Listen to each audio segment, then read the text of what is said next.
अब हम पढ़ेंगे आई का चैप्टर नंबर 51 गाइडेंस से रेटिना उसका है टॉपिक। उसमें अब हमने क्या पढ़ना है। अब हम कहते हैं कि जिस तरह हमने आई का स्ट्रक्चर पढ़ा, जैसे कॉर्निया, स्क्लेरा, बीच में कोरॉइड, फिर रेटिना। तो अब हम क्या पढ़ेंगे, अब हम पढ़ रहे हैं यहाँ पर रेटिना के सेंटर में एक ऑप्टिक डिस्क आती है जहाँ ब्लाइंड स्पॉट आता है, जहाँ पे ना रॉड्स होते हैं ना कोन्स होते हैं, तो वहाँ पर कोई इमेज फॉर्म नहीं होती। उसके लैटरली फोविया सेंट्रालिस होता है जहाँ पे अलॉट ऑफ कोन्स होते हैं, और कोन्स जो हैं वो कलर्ड विजन के लिए होती हैं। और इसके साइड पे सारी पेरिफ्री टू फोविया सेंट्रालिस जो है वो हमारे पास सारी रॉड्स होती हैं जो कि हमारे पास विजन बनाती है, black and white vision type. ठीक है, तो ये हमारे पास रेटिना का स्ट्रक्चर। अब हम पढ़ेंगे लेयर्स ऑफ रेटिना। हम कहते हैं 10 लेयर्स ऑफ रेटिना होती हैं।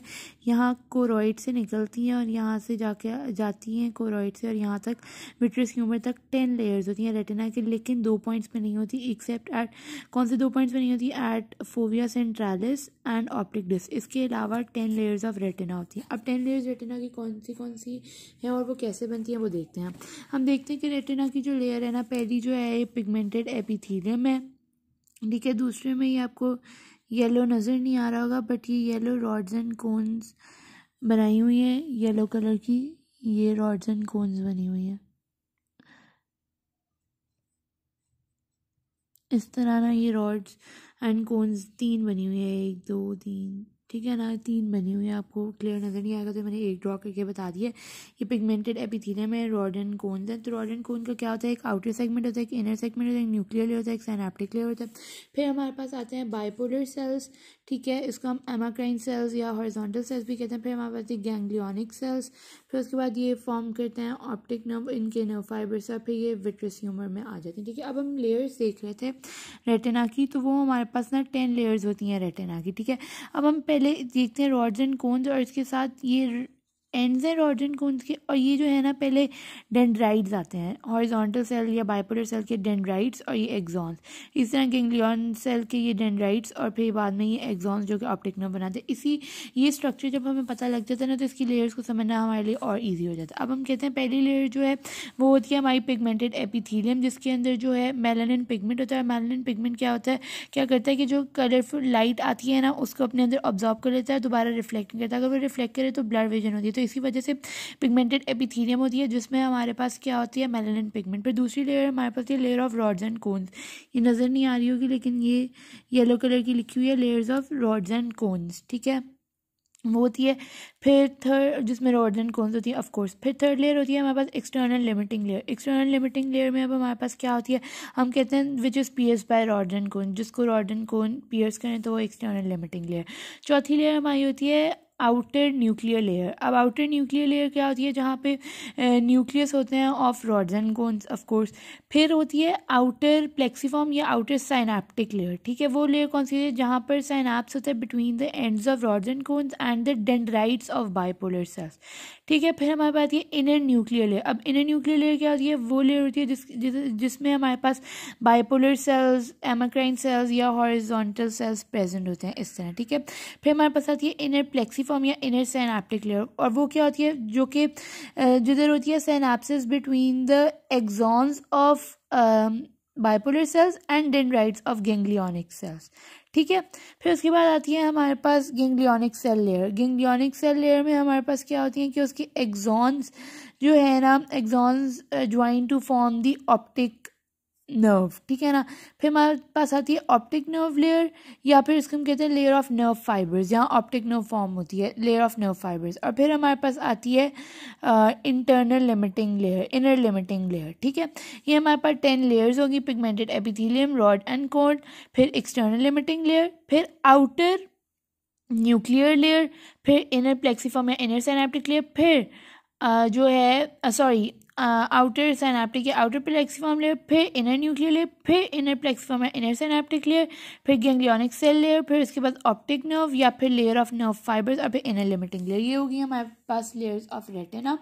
अब हम इसमें रॉड्स एंड कोन्स का डिफरेंस भी देख लेते हैं। तो ये हमने ड्रॉ किया है रॉड्स एंड कोन्स, ठीक है। ये रॉड्स इस तरह ड्रॉ किए और कोन्स इस तरह ड्रॉ किए।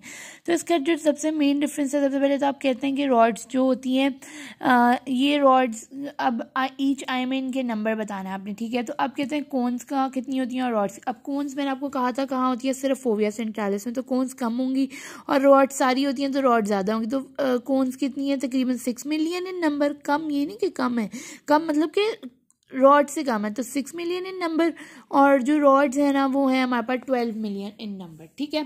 फिर दूसरी बात हम इसकी शेप पे आ जाएंगे, तो ये लॉन्ग सिलेंड्रिकल शेप होते हैं रॉड्स, जो कि कोन्स होती हैं कॉनिकल फ्लास्क शेप्ड होती हैं। शेप्स पे आगे फिर हम कहते हैं आउटर सेगमेंट पे, हम इसका कहते हैं आउटर सेगमेंट डिस्क शेप है, इसका आउटर सेगमेंट कॉनिकल साइक और सैक्यूल्स उसके अंदर होती हैं।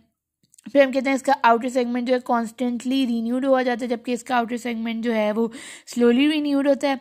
फिर हमने कहा था रॉड्स जो हैं वो हमारे पास स्कोटॉपिक विजन के लिए होती है। स्कोटॉपिक मतलब ब्लैक एंड वाइट जो होती है ना, डिम विजन, डिम लाइट के लिए, तो मतलब डिम लाइट के लिए या नाइट विजन के लिए रॉड्स होती हैं हमारे पास।